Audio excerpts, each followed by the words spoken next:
Bonjour et bienvenue dans cette nouvelle séquence. Dans la séquence précédente, tu as découvert que l'intelligence artificielle peut aider un formateur à générer des quiz, créer des activités pédagogiques et simplifier des consignes.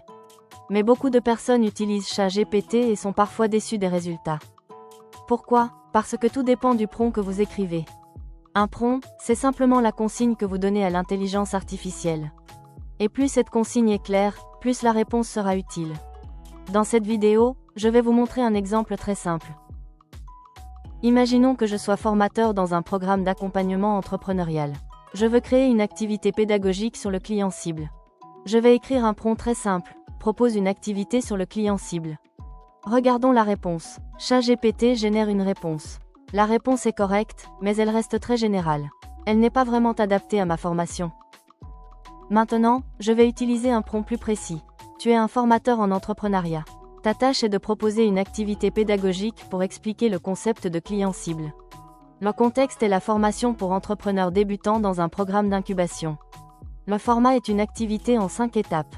Les contraintes sont un langage simple, une activité réalisable en 10 minutes. Regardons maintenant la réponse. ChatGPT génère une activité structurée.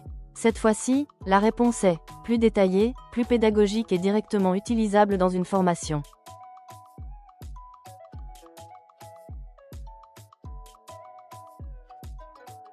La différence entre les deux réponses vient simplement du prompt. Dans le deuxième exemple, nous avons précisé le rôle de l'IA, la tâche à réaliser, le contexte de la formation, le format attendu, les contraintes. C'est ce qui permet d'obtenir des réponses beaucoup plus pertinentes. Dans cette séquence, vous allez apprendre la méthode en 5 étapes: rôle, tâche, contexte, format, contrainte. Grâce à cette méthode, vous pourrez utiliser l'intelligence artificielle pour créer des activités pédagogiques, générer des quiz, réparer vos formations beaucoup plus rapidement.